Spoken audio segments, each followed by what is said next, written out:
for answers to the unknown. Welcome to Live with medium Lisa Phoenix, and step into the magical presence of the metaphysical realm. Lisa will share the wisdom and musings from her own experiences, have intriguing conversations with other mediums and healers, in addition to exploring a wide array of topics and teachings on intuitive and mediumship development. Lisa will be taking your calls and inviting your friends and loved ones in the spirit world to share their stories with us.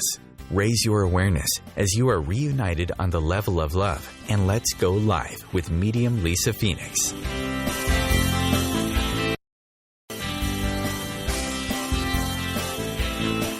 Hello, everybody. Happy Sunday. It's a wonderful day in Southern California. Welcome to Live with Lisa Phoenix Radio. I'm Lisa Phoenix, your host, a medium and energy intuitive. My show is all about healing, mediumship, and energy management. And my special guest this morning is Terry Daniel, author, spiritual counselor, and clinical chaplain. We're going to talk about a variety of topics this morning. If you want to share some of your own challenges or ask questions about your own specific journey, please log in and send us messages on my Facebook page. And if you want further information about the Live with Lisa Phoenix radio show, please visit my website at lisaphoenix.net. That's lisaphoenix.net. And I would also love it if you would go to my website and sign up for my Intuitive Insights newsletter, which will also add you to my mailing list. And please like me on Facebook. Now let's talk about Terry. Terry Daniel is an interfaith minister, clinical chaplain, and certified thanatologist. Did I pronounce that correctly, Terry? Thanatologist, who assists dying and grieving individuals to discover a more spiritually spacious understanding of death and beyond. Her unique perspective on birth, death, and the journey of the soul helps the dying and the living find meaning and healing through meditative and ritual practices that open a conduit to other dimensions. Her unique form of radical mysticism incorporates elements of Buddhism, shamanism, ancient pagan practices, Gnostic Christianity, and other spiritual traditions to break down limiting beliefs about forgiveness, divine judgment, and negative experience.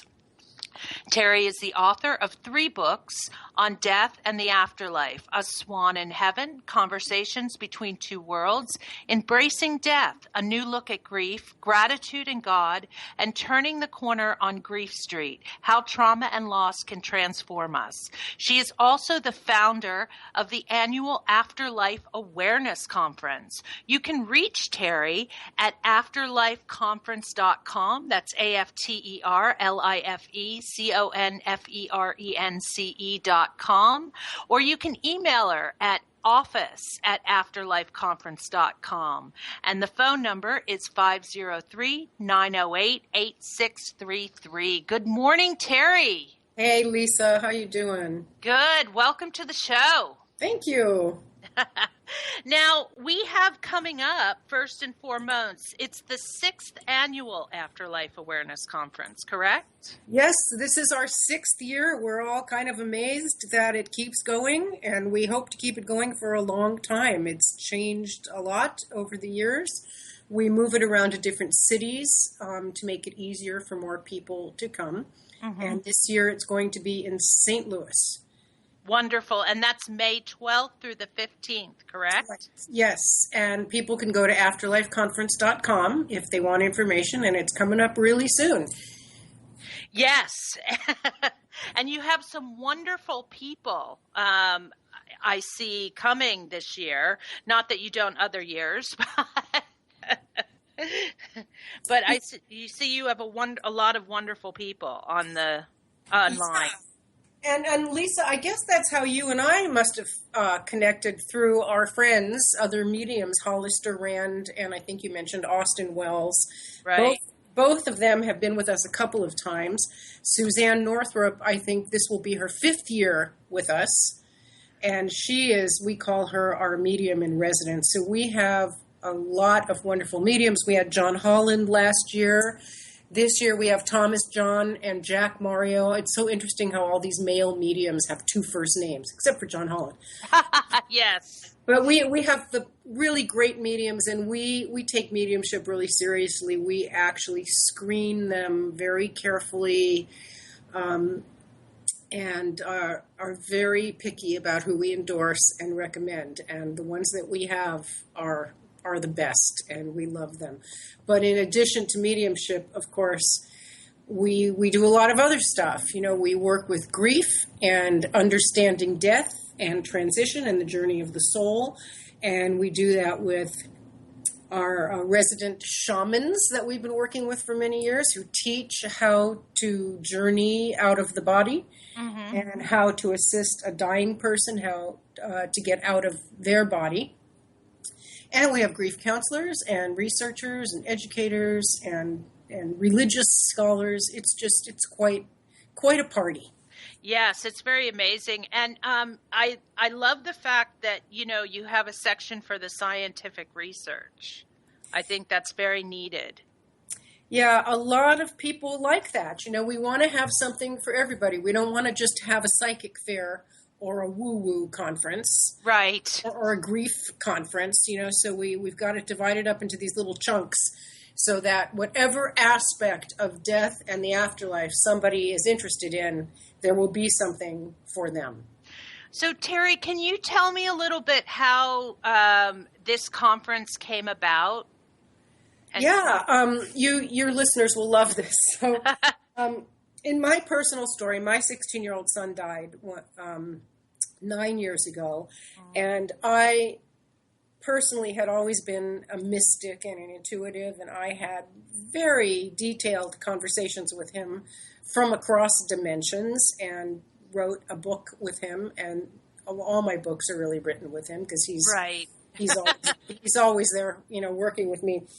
But there's a national organization for bereaved parents, and they have a big conference every year. And when my book came out about my communication with my son, their conference was coming to my city. And I said, I'd like to be a speaker. And they said, absolutely not. We don't allow any presentations about talking to dead people because we think it's religious and it's too spiritual and it will offend people and it's too weird for our audience, whatever their reasons were. And I was flabbergasted because here I was, a parent who'd had a child die, and I could have taught people how to open up to receive these messages, but the organization wouldn't hear of it. So I decided to start my own conference. That is exactly how it happened. No, I think that's wonderful. And you've expanded out. You also do conscious grieving, and you have a new workshop that you're doing. Oh, yes. The conscious grieving piece is really important. A couple of years ago, I started this. And I over these years, since the Afterlife Conference started, I've actually been in school. I've gone back to school to get degrees in counseling and theology and all this stuff. And along the way, I also studied shamanism with some of the people who became our shamans for the conference, and learned a lot about ritual.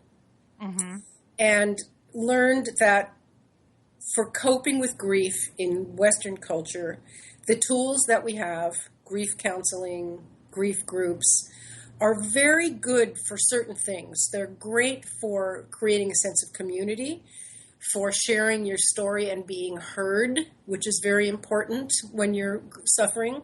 Yes. And, to have an opportunity to talk about your grief experience in a supportive environment. But it stops there. Traditional counseling tools do not really address the deep inner work that has to happen in order to heal. That has to be done, in my opinion, on a mystical and spiritual plane. The deep internal work. And so we do that in shamanism through ritual. And so the conscious grieving workshops, which are sometimes 2 hours long and sometimes a whole day, sometimes even a weekend, is a process of group ceremonies and rituals that you do processes that represent moving your pain from point A to point B. Because most people with grief, it's stuck in your heart chakra. You're just collapsed at the chest. And through different kinds of body work and ritual practices, there's some art therapy, there's all kinds of stuff we do throughout the day. We open up that stuckness and move that pain. Gotcha. Because you say on there that pain is not, that's not transformed, will be transmitted. Exactly. And I think, can you share with us a little, in a couple minutes we're going to go to commercial break, but can you share with us a little that whole process of shifting and that pain helps us shift? Yeah, now it was Richard Rohr that said pain that is not transformed is transmitted. And you can see in any grieving person, what tends to happen is they're focused on the external event, i.e. someone died, rather than focusing on the internal transformation that happens as a result of that event. And I'm sure you see this all the time as a medium, how people are just focused on the event.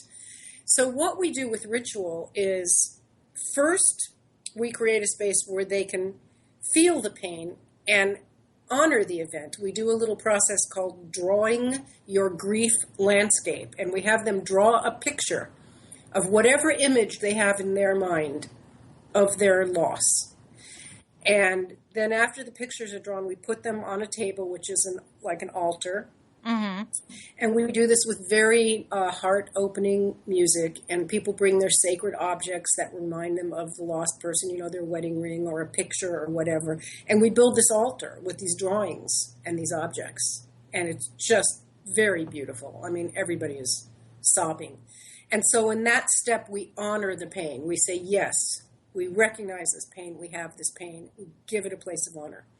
That's wonderful. Now, we are stepping into commercial break. When we come back, I'd love it if you would continue to talk with our listeners about this.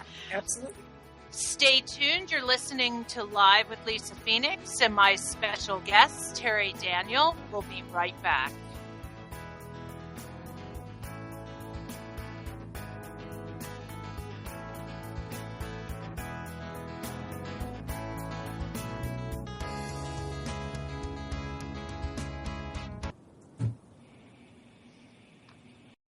Your conscious connection to a more mindful world. OMTimes Radio. IOM-FM. Hello, I'm Sandy Sedgbeer, host of the Inspired Parenting radio show, where every week we bring you empowering information from the diverse fields of conscious parenting, education, neuroscience, consciousness, health, and metaphysics to support you in nurturing the best in your children. So if you're interested in understanding what shapes your children's minds, spirits and hearts, join me every Thursday at 4 p.m. Pacific Time, 7 p.m. Eastern Time, and prepare to be inspired. Being a radio host on IOM-FM allows you to build your show on a rich platform with the power of the internet to fulfill your outreach goals and connect with a very specialized and global online audience, unlimited by time and distance.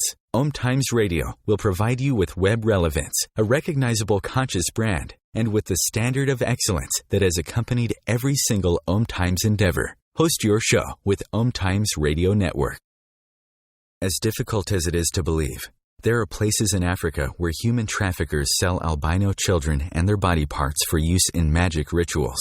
Humanity Healing International is actively working in Uganda to change this paradigm. The Albino Rescue Project finds albino children who are at risk and places them in safe schools and environments where they can learn and grow free from fear. To learn more or to sponsor a child, visit humanityhealing.org. Humanity Healing is where your heart is.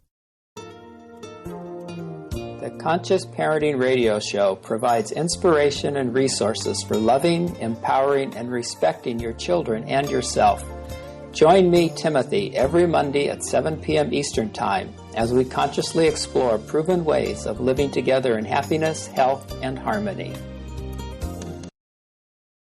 The best of the holistic, spiritual, and conscious world. OMTimes Radio. IOM-FM.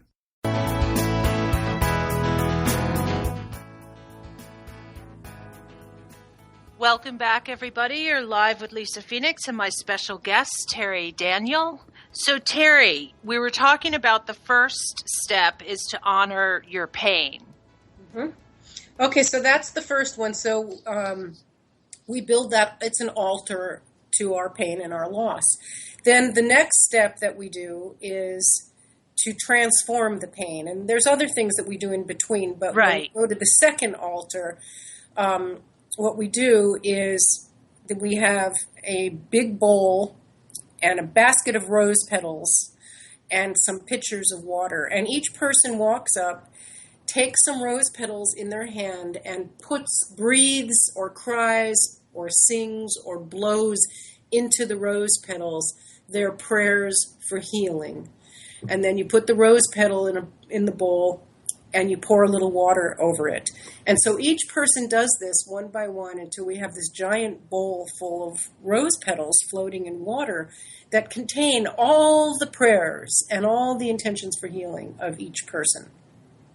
So in that step, we've moved from focusing on the loss to focusing on healing. Now, there are other things along the way, but ultimately, what we end up doing in the end is we take the bowl of rose petals and water, and we do a little processional in a line out of the building to the outdoors, and we pour it into the earth at the root of a tree, if we have a tree, and we do a little prayer and chant in a circle, and in doing that, we release all those intentions into the earth where they can grow into something new. So it's all symbolic, obviously. It's all symbolic language and symbolic actions to represent movement of the pain from point A to point B. And that's something you never get in counseling and therapy. Right, exactly. Now, I know sometimes when people are in the grieving process, there's a lot of them have kind of shut down somewhat. Is there a process to kind of reopen so that they can get to where they need to go? Yes, there are a lot of processes for that. Gotcha. And, basically what happens in this workshop is just by being in that space with everybody, people just reopen anyway. Gotcha. The drawing of the picture is certainly a reopening process. Mm-hmm. And we also open the workshop with a singing, a mantra that we sing all together, which raises the frequency in the room. Sometimes we'll open sacred space by calling in the 4 directions. So there's a lot of little spiritual practices that we do to create a sense of safety in the room and protection and love and trust and group connection. So there are all kinds of ways to do it. But yes, people do open up. Now, every once in a while, people don't. I did one of these workshops in Los Angeles last week, and right after the drawing process, a woman left because she couldn't go there. And that's fine. This isn't for everybody. This is not something I'd recommend for the newly bereaved. This is really better when you're about a year into your journey. Gotcha. And it's also for people who understand mysticism and spirituality. It's not for your average Joe, Right. No, I totally understand. So, Terry, let me ask you, what would you suggest for the people that are just starting their journey in grief, for the newly bereaved? I would suggest, and it's kind of hard to give a blanket suggestion because everybody has a different spiritual view. So that's a tough one. And so my first caveat would be, it depends on where you are spiritually. Gotcha. I would say one thing to one person and another thing to another person. So I can't give a blanket answer to that. But if you are spiritually open-minded and interested in exploring the metaphysical aspects of death and loss, then I would suggest some books to read about the afterlife. I would suggest, thinking about the fact that your person who died is not really gone. And one way to do that is, of course, to go to a medium. to a different kind of person who isn't able to think at that level, I would suggest joining a grief group where they can meet other people having a similar experience and have a sense of community. I might suggest grief counseling. Most people don't know this, but hospices offer grief support groups to anybody in the community. You don't have to have been one of their hospice clients. Oh, wow. Yeah, so anybody can call a hospice and find a grief group to go to for free. Oh, that's wonderful. That's wonderful. Now, you are teaching, or you're doing this workshop at the conference itself, correct? Yes, I'm going to be doing a short version of the grief workshop at the Afterlife Conference in St. Louis, and I'm going to be teaching it with my friend Linda Fitch, who is one of our shamans. So I'm really excited about teaching with her. I've not done that before, and I've always wanted to. So that's going to be great. That's going to be one of the several optional workshops at the conference, in addition to the general admission where you attend the whole conference. Oh, wonderful. Okay. And then you also do this workshop outside, right? You do it like several times a year, or?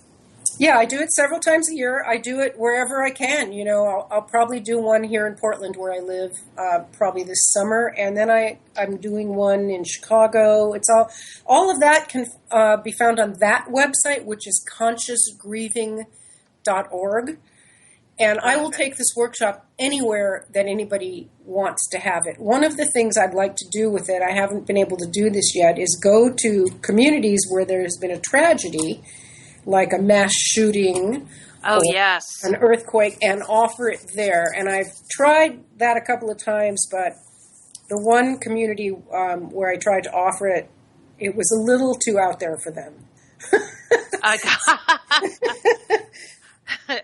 I understand. So, you know, I'm always looking. I mean, I am a chaplain, and I am certified in thanatology and death, dying, and bereavement, and I do have a master's in pastoral care. So I'm real qualified on the mainstream side of it.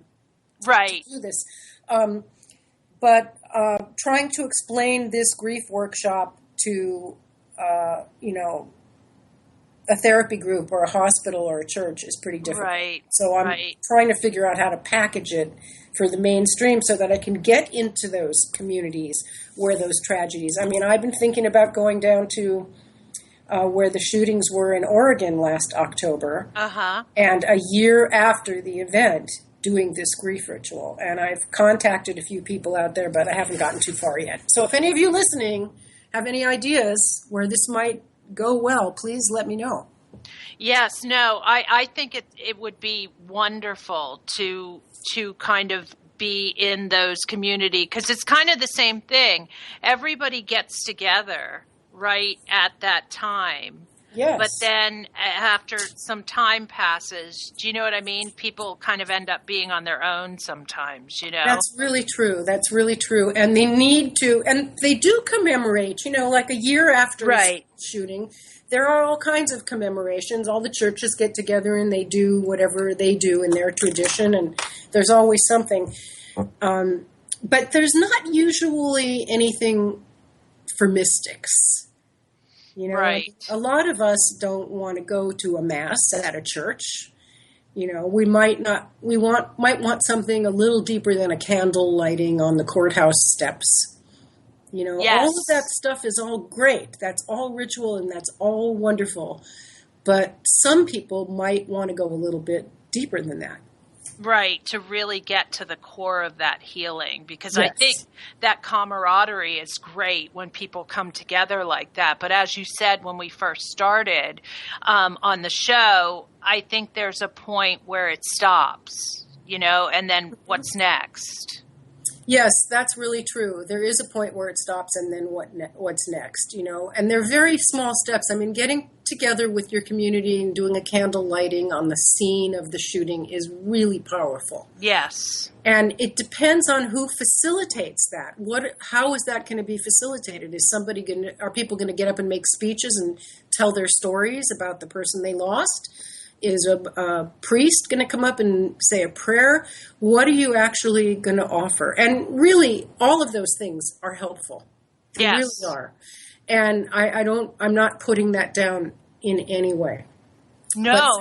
But for some people, they would rather be, in an intimate group of 12 doing art therapy and movement and breath and body work and ceremony for 6 hours.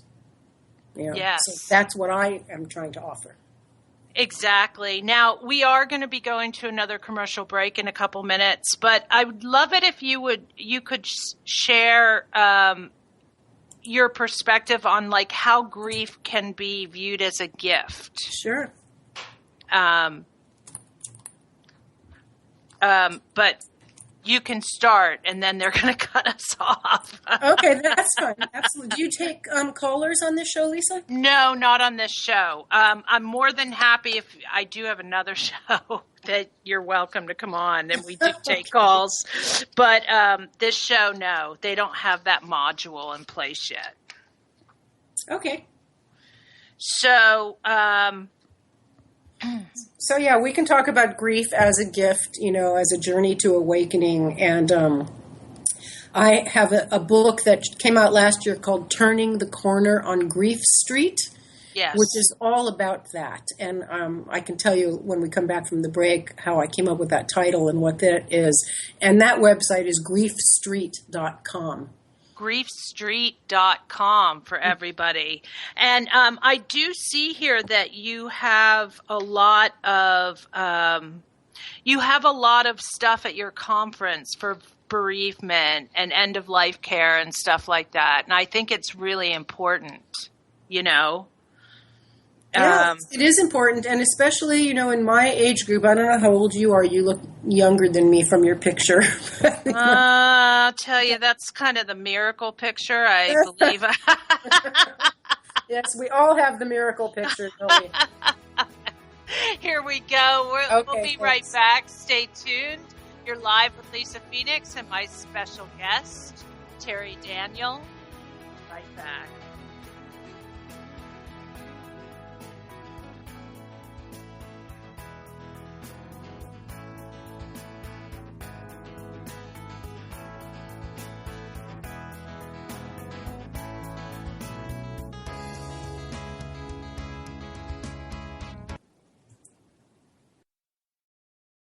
The Real Conscious Connection. OMTimes Radio. IOM FM.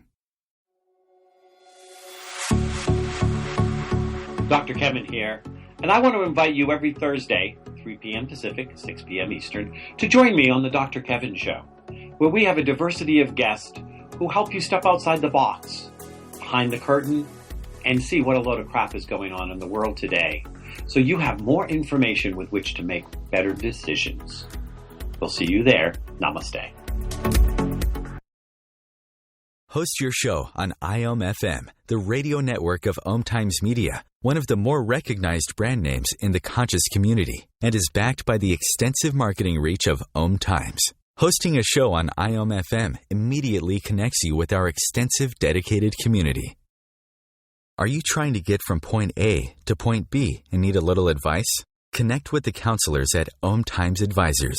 Whether you're looking for a life coach or a spiritual intuitive, the advisors participating at advisors.omtimes.com were carefully chosen based on their gifts, skills, and professionalism. OMTimes Advisors, connecting you with the best advisors in the business.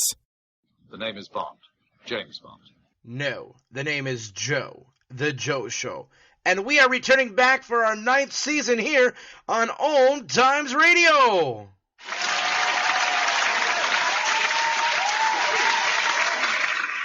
So tune in every Wednesday night, 9 p.m. Eastern, 6 p.m. Pacific, on OMTimes.com/mobile. You can take us wherever you go. Yeah! A conscious lifestyle for a mindful life. OMTimes Radio. IOM FM. Welcome back, everybody. You're live with Lisa Phoenix and my special guest, Terry Daniel. And Terry, you were going to share with us a little bit your perspective in which grief can be viewed as a gift of growth. And I think that it's hard for people to view it like that sometimes. Absolutely. And again, I wouldn't say that to somebody who comes to me and tells me that their 9-year-old child was just run over by a car last week. Of course. So, part of doing this kind of work is being trained in how to have a what is called a pastoral conversation. This is why I went through training as a chaplain, to be able to learn how to sense what a person will be open to and how to say things in a non-threatening, non-challenging way. So, I actually think that's really important too, because I know some people there's like a big thing, like just kind of taking an online course in grief counseling, and then all of a sudden they're a grief counselor. Don't even get me started on that. No, but I just think it's really important if you want to pursue this kind of thing to really dive into it, to not just skim the surface. I'm so glad you said that, and that's going to divert our conversation for a minute. I know, but we can go back. When you said that, I was like, "Ooh, a breath of fresh air." Yeah. I hear a lot of people, especially in mediumship too. They like take a course and they think that, So go for it. Well, and I run into this all the time at the Afterlife Conference. I have people contacting me saying, "I'm a life coach. I'm a shaman. I'm a grief coach." And I go back to them and say, how did you become a life coach? How did you become a shaman? And 9 times out of the 10, they took an online course or a weekend seminar. Mm-hmm. And, I admit, an academic snob, because I've been in school for 7 years and $100,000 in debt getting my degrees, But I have learned so much that I feel like, I've done so many internships at hospices and hospitals and, just all of this stuff. So I really do know what I'm doing. And I've seen someone who's taken, a 1 weekend Reiki course who may know some principles of Reiki, but that doesn't make them a healer and certainly not a counselor. Right.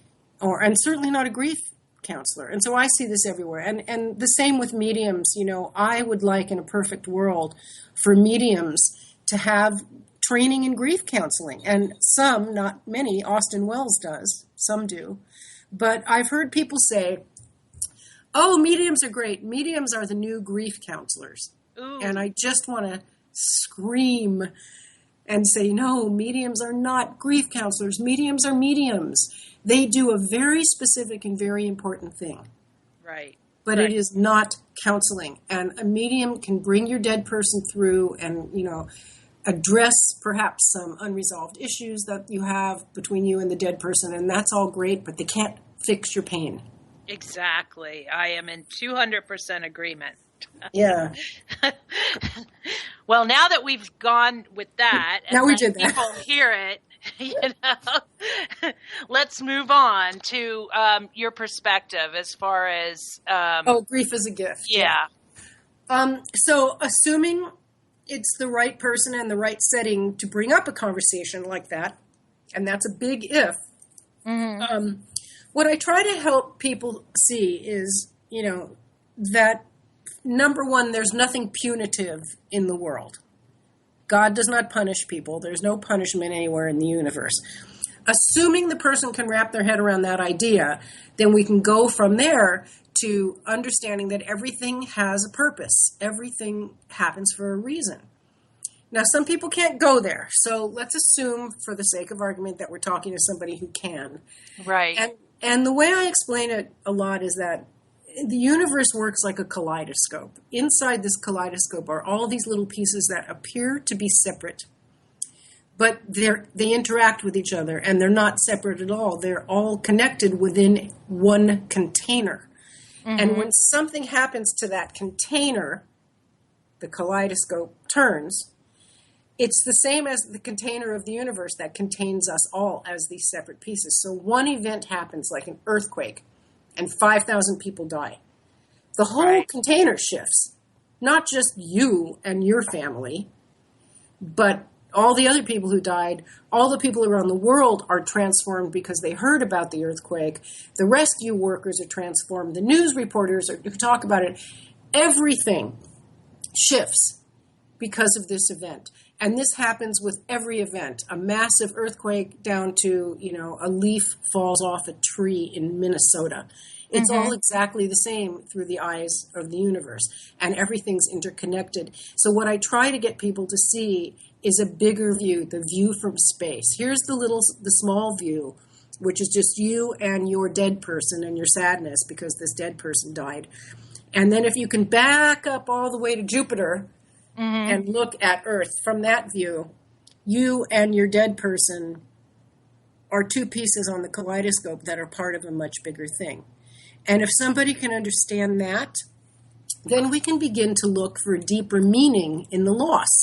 Your dead person wasn't taken away from you for punishment or for a random reason. There is more turning of the kaleidoscope still yet to happen in your life and in the dead person's existence on another dimension. We're going to continue to acquire experience and contribute to the collective as time goes on. It's not the end of experience, it's the beginning of experience. So I try to help people see, what can we do with this? For example, I cite this example a lot.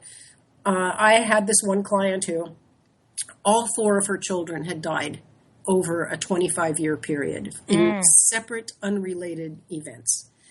And she said to me, I thought if I was a good person and I pleased God, that such a thing would never happen to me.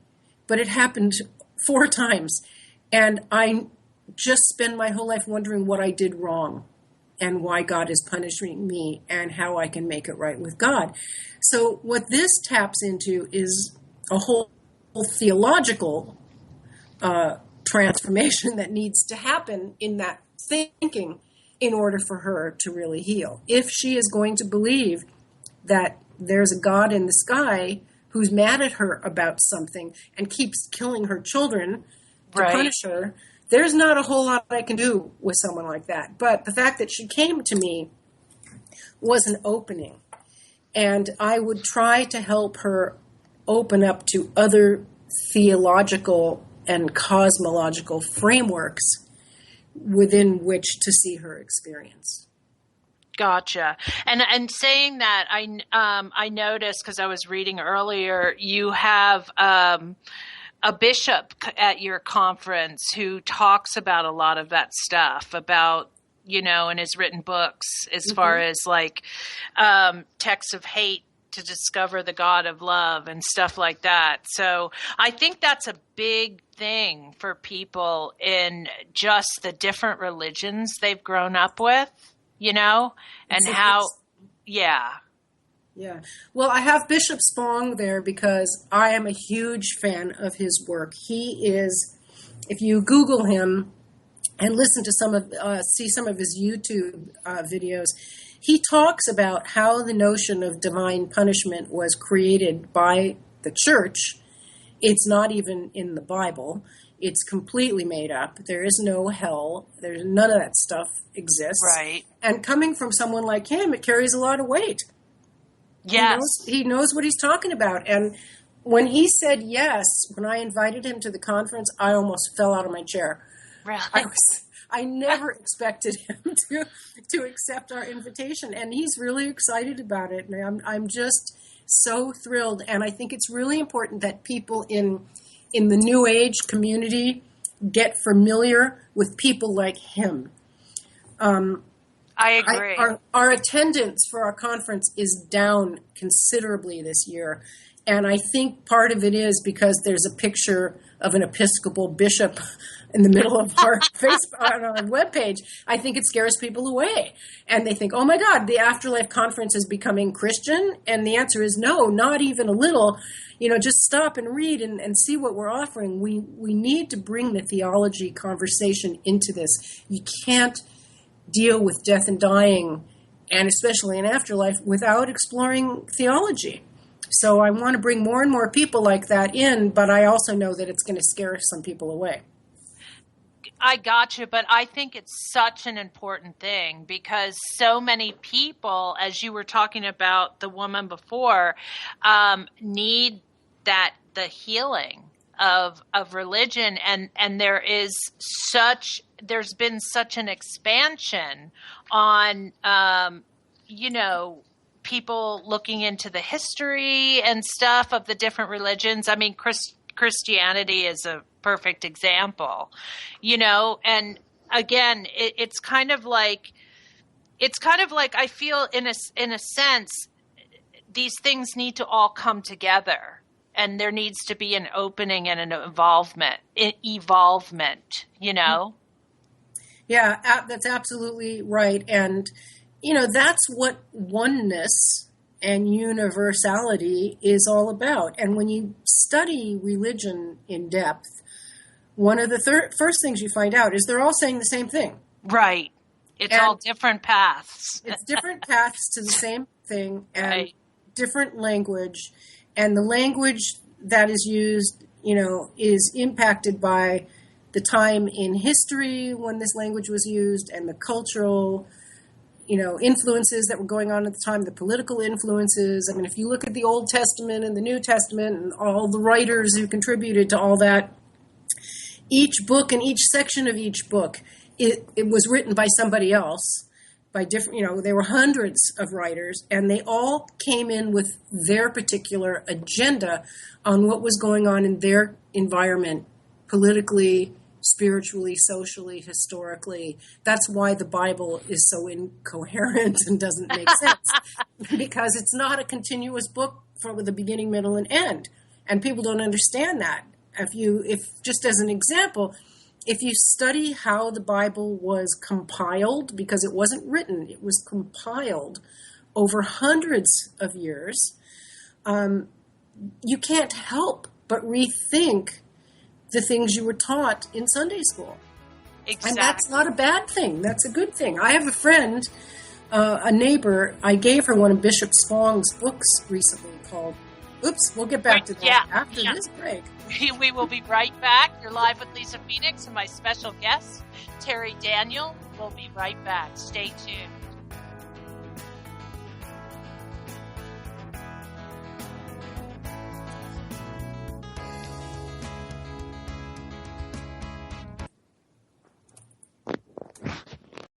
Bringing you the best of the conscious minds in the world. OMTimes Radio, your conscious lifestyle on steroids. Live with medium Lisa Phoenix, Mediumship Messages and Musings, explores mediumship and all things metaphysical. Lisa Phoenix invites you to reach above and beyond your everyday experiences to explore new dimensions in the spirit world. She will do live readings to connect callers to their loved ones in spirit, shares engaging stories and teachings from her own personal experience, and will have intriguing conversations with other mediums, spiritual teachers, and healers to help you understand the metaphysical world so you can connect to these forces in your day-to-day life. Join your host on this magical and metaphysical journey into the world of spirit every Sunday at 1 p.m. Eastern Time. Host your show on IOM-FM, the radio network of OMTimes Media, one of the more recognized brand names in the conscious community, and is backed by the extensive marketing reach of OMTimes. Hosting a show on IOM-FM immediately connects you with our extensive dedicated community. As difficult as it is to believe, there are places in Africa where human traffickers sell albino children and their body parts for use in magic rituals. Humanity Healing International is actively working in Uganda to change this paradigm. The Albino Rescue Project finds albino children who are at risk and places them in safe schools and environments where they can learn and grow free from fear. To learn more or to sponsor a child, visit humanityhealing.org. Humanity Healing is where your heart is. The truth is, you can't change the world if you're broke. I know, I've tried. Isn't it time you turned your life's calling into a profitable, freedom-based business? I'm Michelle Barr. Join me every Thursday at 2 p.m. Eastern for Sacred Success. your conscious lifestyle on steroids. OMTimes Radio. IOM FM.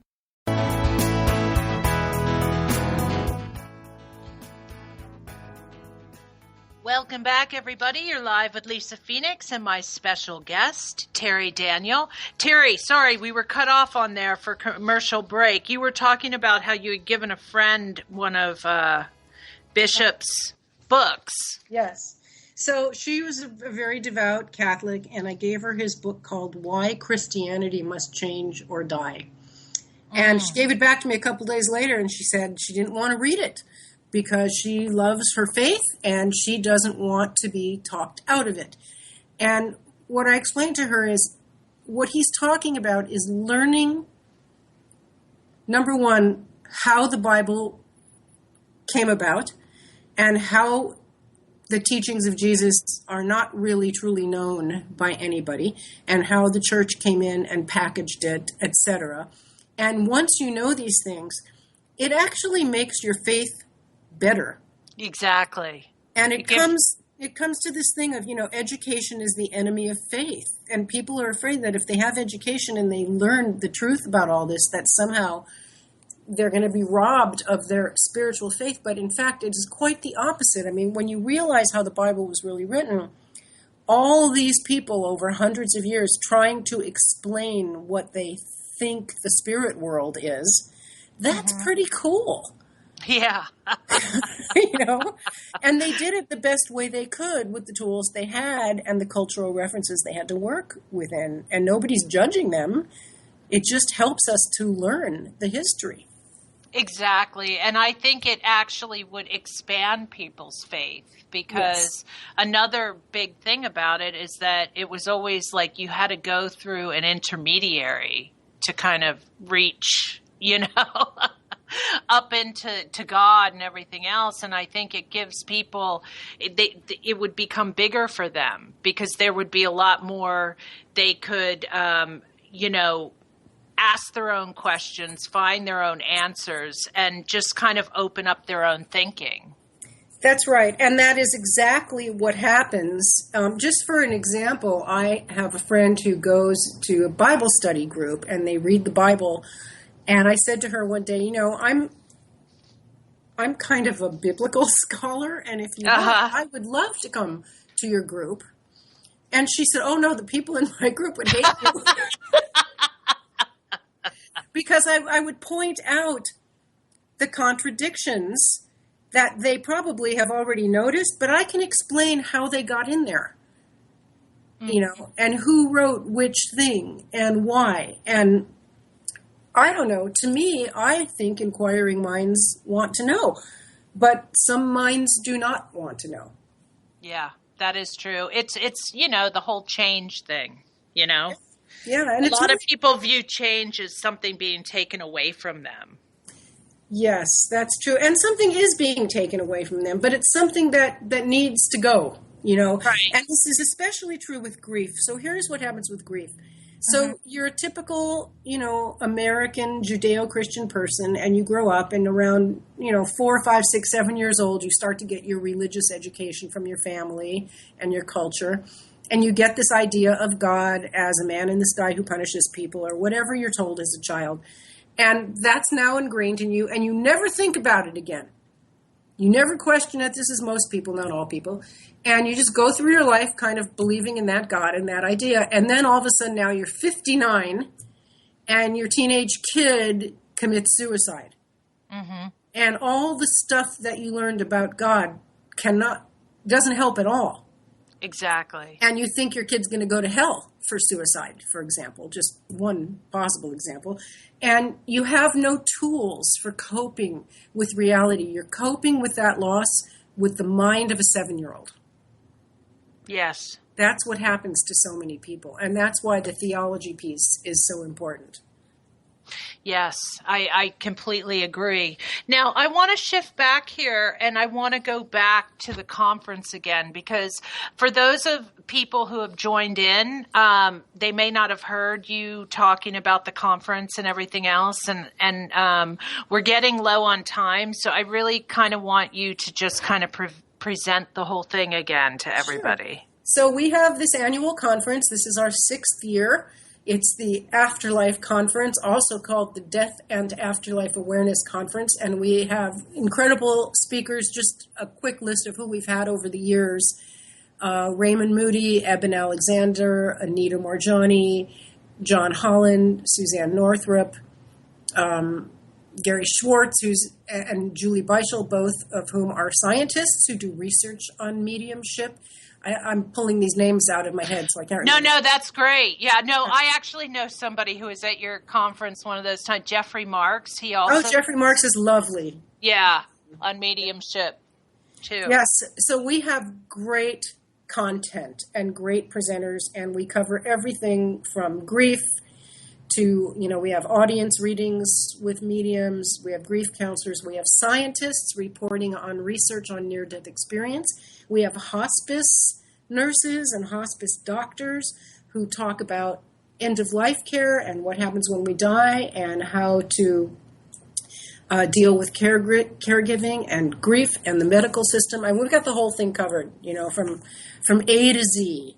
Everything you've ever wanted to know about death, all under death and spirituality, all under one roof. So we're coming to St. Louis, May 12th through 15th. And the website is afterlifeconference.com. Okay. And then also you went through past guests. Who are some of the highlighted guests that are coming this year? Good question. Hold on. Let me take a look at the website because, as a matter of fact, at this moment, you can probably hear a phone ringing. Lots of stuff happening in the background. Can you hear? All right, now you're hearing my voice. Somebody's calling the Afterlife Conference phone line right now, so hopefully they came from your show. So sorry, I apologize for the noise. Can you hear me? Okay. I can. Go ahead. Okay, so who do we have this year? We have Bishop Spong, of course, who we talked about earlier. Pim Van Lommel is a cardiologist who's done years of research on near-death experience. Gary Malkin is a composer who did music that is used in hospices around the world. It's basically music to die by, very spiritual, beautiful stuff. Wow. Suzanne Northrup is coming back this year as a medium, but not just as a medium, also as a teacher. She and Austin Wells are both teaching workshops on how to develop your own mediumship skills. William Peters does something called the Shared Crossing Project, which is about when you're sitting with someone who's dying, you can actually experience what they're experiencing and experience a shared crossing. And as a hospice worker, I have had that experience numerous times, and it's unbelievable. Wonderful. Oh, and then we have Thomas John, who will be our Sunday morning audience readings. Have you interviewed him, Lisa, or talked to him? I have not, but I know of him. And I've had several friends interview him. And I hear he's just absolutely fantastic. He is. He's great, and we're really thrilled to have him. So he'll be doing the Sunday morning audience readings. And I think he's all the mediums actually, or Austin, Suzanne, and Thomas are all doing small groups. And when they do a small group, it's limited to 8 or 10 people, and every person in the group is guaranteed a message. Oh, perfect. From someone on the other side. That's wonderful. And again, can you tell us about the workshop that you are going to be? Yeah, so I'll be doing my Grief as a Mystical Journey workshop. And if you go to the conference website, afterlifeconference.com, you'll see all this information. And so I'll be doing the Grief as a Mystical Journey workshop. We also have workshops on, we have one that I just love from Jeff Black, who's one of my favorite people. It's called Shamanism and Psychiatry. Wow. He's a psychiatrist and a shaman. Wow. And he works with traumatized war veterans who have PTSD and uses shamanic practices to help them unhook from their traumatic imagery and things that keep them from healing. So we find some really incredible practitioners. That sounds really intriguing. Yeah.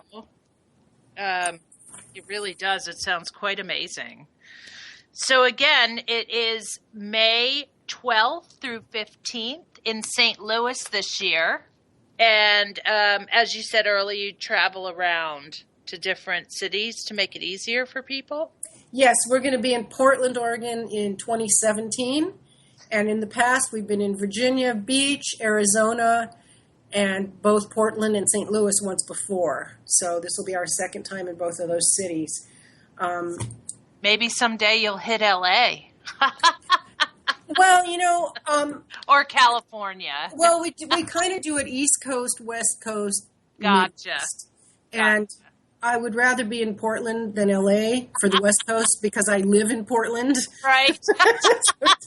So it's, you know, once every 3 years I get to have it in my own backyard. Exactly. Well, Terry, I want to thank you so much for being on the show this morning. And thanks for helping all of us expand our awareness a little bit more today. Oh, thank you, Lisa. It's been a pleasure. As I mentioned earlier, to all of you out there in Radio Land, please visit Terry's website at afterlifeconference.com. And the email is office@afterlifeconference.com. And again, the phone number is 503-908-8633. And I really want to encourage you guys to go check this conference out. I think it will just be mind-blowing for you. I want to once again thank all of your listeners out there for hanging out with us this morning. If you want further information about the Live with Lisa Phoenix radio show, please visit my website, lisaphoenix.net. I would love it if you would go to my website once again and sign up for my Intuitive Insights newsletter, which will also add you to my mailing list. And please like me on Facebook. Live with Lisa Phoenix is on every Sunday at 1 p.m. Eastern Standard Time, which is 10 a.m. Pacific Time. So please tune back in with us next week. Thank you so much. Bye-bye.